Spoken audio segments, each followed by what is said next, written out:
আসসালামু আলাইকুম সুপ্রিয় শিক্ষার্থী বন্ধুরা, আশা করি আমরা সকলে মহান আল্লাহ তাআলার বিশেষ রহমতে ভালো রয়েছি। আবারও স্বাগতম আমাদের অনলাইন ক্লাসে। আজকে আমরা যে বিষয়টি নিয়ে আলোচনা করতে যাচ্ছি সেটা হচ্ছে ক্যালকুলাস 1 চ্যাপ্টার 7 অর্থাৎ ফাংশনের গরিষ্ঠ ও লঘিষ্ঠ মান নিয়ে। প্রিয় শিক্ষার্থী বন্ধুরা, আজকে আমরা চ্যাপ্টার 7 এক্সাম্পল 22 অর্থাৎ বিএসসি যাদের পরীক্ষা হয়তো এক মাস পর হবে, তো তাদের জন্য খুবই গুরুত্বপূর্ণ। আমরা সাজেশন দিই এবং সেই সাজেশন অনুযায়ী ক্লাস নেওয়ার চেষ্টা করি। তো এখন যেই প্রশ্নটি আমরা এখন সলিউশন করব সেটা হচ্ছে যে এখানে দেওয়া আছে, দেখো function of x equal x-2 into x-3 whole square এর লঘিষ্ঠ মান ও গরিষ্ঠ মান নির্ণয় করতে বলছেন। তো লঘিষ্ঠ মান ও গরিষ্ঠ মান নির্ণয় করার আগে আমাদের বুঝতে হবে যে লঘিষ্ঠ মানটা কি আর গরিষ্ঠ মানটা কি। গরিষ্ঠ বলতে একটু দেখো একটা শর্ত ফলো করতে হবে, যে কোনো ফাংশন, এই চ্যাপ্টারে যে কোনো ফাংশন আমরা এক্সের সাপেক্ষে একবার অন্তরীকরণ করে আরও একবার অর্থাৎ দুইবার অন্তরীকরণ করব। অন্তরীকরণ করার পর যদি কোনো একটা মান অর্থাৎ 0 থেকে দ্বিতীয় অন্তরীকরণের যে জায়গায় আসবে সেটা অর্থাৎ 0 থেকে যখন ছোট মান আসবে তখন বুঝতে হবে এটা গরিষ্ঠ মান। আর যখন এই এক্সের সাপেক্ষে অন্তরীকরণ দুইবার করার পর 0 থেকে অর্থাৎ 0 থেকে যখন কি আসবে বড় হবে তখন সেই মানটা হবে লঘিষ্ঠ মান। আশা করি বিষয়টি ক্লিয়ার। এখন আমরা সলিউশনে যাব, সেটা হচ্ছে একটু খেয়াল করো। তো এখানে যে বিষয়টা দেওয়া আছে সেটা হচ্ছে একটা ফাংশন, এটাকে আমরা দুইভাবে লিখতে পারি। সেটা হচ্ছে যে dy/dx এভাবে লিখলেও হবে, অথবা আমরা এটা লিখব, যেহেতু এখানে একটা কাজ আছে সেই কাজটা করে তারপর আমরা অন্তরীকরণ করব। এখানে দেখো x-2 যা আছে তাই, এটা যদি বর্গের সূত্র ইউজ করি তাহলে এটা হওয়ার কথা x² - 2 ইন্টু a বলতে x আর b বলতে 3 প্লাস b² বলতে 3/2। আশা করি এই পর্যন্ত আমরা বুঝে গেছি। এটা হচ্ছে বর্গের সূত্র, মাইনাসেরটা ব্যবহার করলাম। এখন এখানে দেখো ফাংশন অফ এক্স আর এখানে x-2 এটা যা আছে তাই, আর এটা যদি আমরা হিসাব করি তাহলে কত আসে, 3 দুগুণে 6 x আর 3 3 9 অর্থাৎ এই জিনিসটা। এখন আরেকটু কাজ করতে হবে, সেটা হলো একটু খেয়াল করো, ফাংশন অফ এক্স যা আছে তাই থাকবে। এখন এই এক্স দিয়ে আমরা তিনটাকে গুণ করবো, তাহলে এক্স আর x² গুণ করবে x³ আর প্লাস মাইনাসে মাইনাস, এক্স দিয়ে 6x গুণ করলে 6x² প্লাস প্লাসে প্লাস, আর এক্স দিয়ে যদি 9কে গুণ করা হয় তাহলে কত হবে 9x। আশা করি এই পর্যন্ত বিষয়টি ক্লিয়ার। এখন -2 দিয়ে আমরা তিনটাকে গুণ করবো, তাহলে মাইনাস প্লাসে মাইনাস হয়, আর এখানে 2 দিয়ে x² গুণ করলে 2x² হবে, মাইনাস মাইনাস হবে প্লাস, আর 2 দিয়ে যদি আমরা 6x গুণ করি তাহলে 6 দুগুণে 12x আর মাইনাস প্লাসে মাইনাস 9 দুগুণ হবে 18। এই হলো বিষয়টি। আশা করি আমরা এই বিষয়টি বুঝে গেছি। এখন আমাদের কাজ হবে একটু যোগ বিয়োগ করা, যে আসলে কি হয়। দেখো এখানে দেখো x³ আর নেই, এটা যা আছে তাই। তো এখানে দেখো -6x² এবং এখানে -2x², তাহলে মাইনাসের যোগ করলে -8 অর্থাৎ 8x² হবে। আর এটা এবং এটা যদি যোগ করে দেয় তাহলে কত আসে দেখো, তাহলে 21x মাইনাস এখানে কত 18। এই হলো বিষয়। তো প্রথমে যে ফাংশনটি ছিল সেই ফাংশনটি আমরা কি করলাম, এই পর্যন্ত হিসাব করে আসলাম।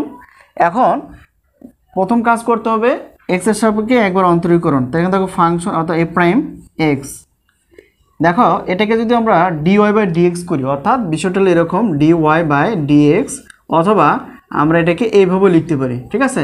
তো এটা কিন্তু তাই বুঝাই। তো এখন x এর সাপেক্ষে যদি আমরা অন্তরীকরণ করি একবার, তাহলে বিষয়টি আসবে, এখানে দেখো আমরা একটা সূত্র ইউজ করি, সেটা হলো d/dx x⁴n nx⁴n-1 এটা। তো এই সূত্র যদি ফলো করি, এখানে দেখো সূত্রটা কি হবে একটা বুঝিয়ে দিই, বাকিগুলো তোমরা বুঝে নিবা। তাহলে d/dx x³। তো এই সূত্রের সঙ্গে যদি হিসাব করি দেখি nx, n বলতে কত 3, x বলতে হচ্ছে x, আর সূত্র n-1, n বলতে 3 মাইনাস এখানে এটা, তাহলে এখানে হিসাব করলে কত হবে 3x²। তাহলে এটা আমরা অন্তরীকরণ করলে কত পাবো 3x²। একইভাবে মাইনাস এটা পাওয়ারটা এই সামনে আসবে, গুণ হয়ে যাবে 8 দুগুণে 16, আর একটা পাওয়ার কমবে। এই হলো বিষয়। তো এটা যদি x এর সাপেক্ষে অন্তরীকরণ করি তাহলে 21, এটা তো ধ্রুবক, আর ধ্রুবককে অন্তরীকরণ করলে 0 হয়। এখন এটাকে আরও একবার আমাদের অন্তরীকরণ করতে হবে, সেটা হলো কি f'(x). আবার যদি হিসাব করি অর্থাৎ এই সূত্রকে ব্যবহার করি তাহলে এখানে কত আসবে 3 দুগুণে 6x আর মাইনাস এটাকে হিসাব করলে কত হবে 16। এই হলো বিষয়। তাহলে এখন আমরা একটা কাজ করতে পারি, সেটা হলো যে অতএব এটাকে আমরা বোঝার তাগিদে এটাকে আমরা 100 সমীকরণ দিতে পারি, এটাকে আমরা 2 সমীকরণ দিতে পারি। আশা করি এই পর্যন্ত বিষয়টি একদম ক্লিয়ার। যেহেতু আমরা এটাকে 2 বার অন্তর্গ্রহণ করে ফেলছি, আমরা জানি এখন যে বৃহত্তম বা গরিষ্ঠ মান, ক্ষুদ্রতম বা লঘিষ্ঠ মান থাকার যে একটা শর্ত আছে সেটা হচ্ছে একটু লিখব। অতএব শর্তানুসারে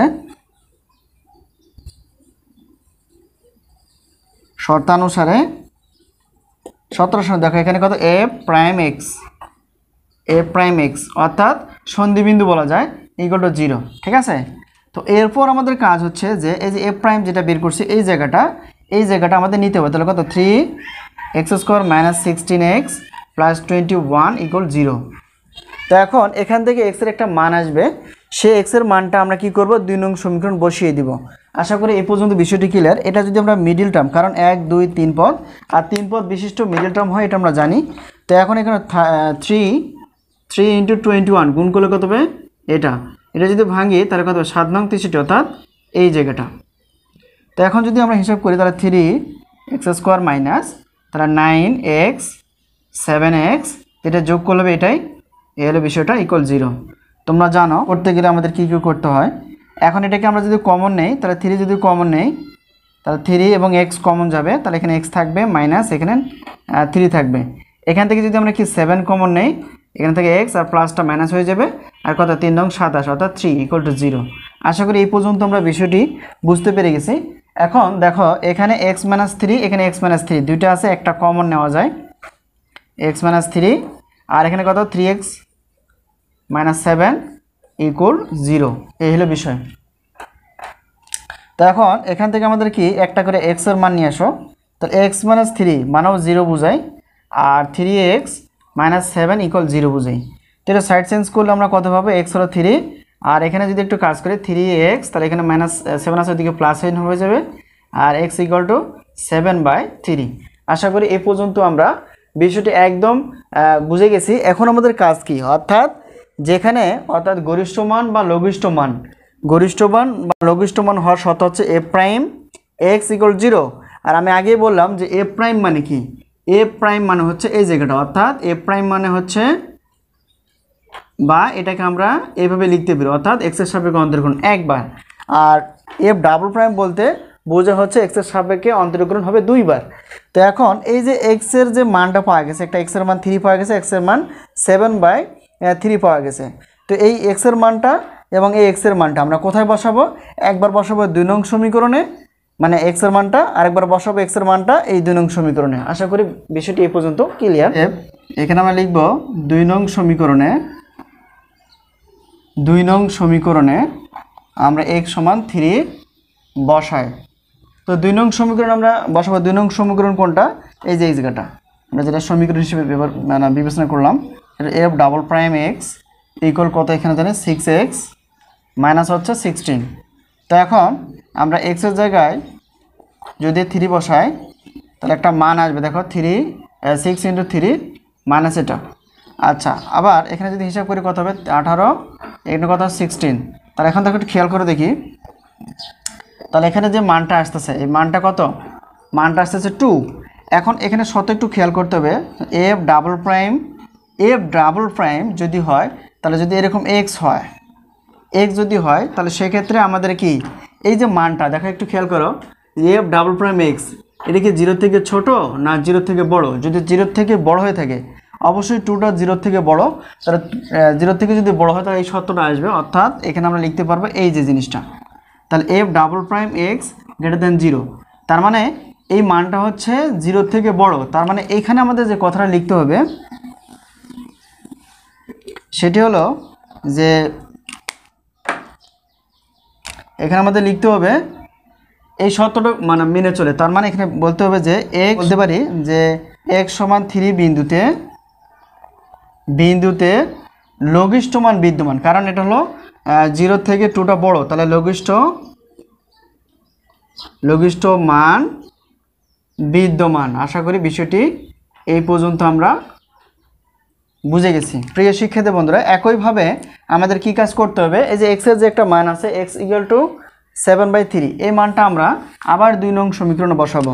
তো আবার একটু খেয়াল করো, আবার 2 নং সমীকরণে আমরা কাজটা করব। 2 নং সমীকরণটা কি ছিল, f ডাবল প্রাইম এক্স, তাহলে এখানে কত হবে 6x মাইনাস এটা। এখন দেখো আমরা এখানে এক্সের মানটা এখন কি বসাবো, এক্সের মানটা অর্থাৎ এই যে মানটা বসাবো, তাহলে কত আসে, এক্সের মানটা হচ্ছে 7/3 বসিয়ে দিলাম। এখানে কত 6 ইন্টু এক্সের মান কত 7/3 আর এখানে কত 16। এটা যদি হিসাব করি 3 দুগুণে 6 অর্থাৎ 7 দুগুণে 14 মাইনাস এটা, তাহলে এখানে দেখো বিয়োগ করলে -2 পাবো। এখানে একটু খেয়াল করো, এই যে মানটা আমরা যেটা বের করলাম সেই মানটা কিন্তু আসলে মানে কোন শর্তের মধ্যে পড়ে একটু খেয়াল করো। এটা দেখুন এফ ডাবল প্রাইম এখানে 0 থেকে ছোট না 0 থেকে বড়, অবশ্যই এই 0 থেকে -2 কিন্তু ছোট, কারণ আমরা জানি যে কোনো দেখো একটা সংখ্যার আগে যদি হিসাব করি 0, এই যে 0, তাহলে এখন 0 আমরা জানি এখানে প্লাসের ঘর হয়, এদিকে হয় মাইনাসের ঘর, তাহলে এখানে +1 +2 +3 -1 -2 অ্যান্ড -3। একটা জিনিস খেয়াল করবা যে 0 থেকে যত ডানে যাব তখন সেই মানটা যত বড় হবে তত সে বড়। এখন 0 থেকে যে মানটা মাইনাসের মানটা যত কাছে থাকবে 0-এর কাছাকাছি সেই মানটা তত বড় হয়। তাহলে এখন যদি খেয়াল করি এই যে দেখো এখানে মাইনাস, তাহলে 0 থেকে -2 কিন্তু অনেক দূরে, তার মানে 0 বড় হবে আর এখানে কি এই -2টা ছোট হবে। তো এই বিষয়টা হচ্ছে এই শর্তের মধ্যে, অর্থাৎ কোনো একটা মান 0 থেকে যদি ছোট হয়, 0 থেকে ছোট হয় তাহলে সেক্ষেত্রে বুঝতে হবে এই ফাংশনটিতে গরিষ্ঠ মান বিদ্যমান। আশা করি বিষয়টি ক্লিয়ার। তাহলে এখানে আমরা লিখতে পারি অতএব এখানে লেখা যায় যে x সমান 7/3 বিন্দুতে কি, অর্থাৎ আমরা শর্ত অনুসারে লিখতে পারবো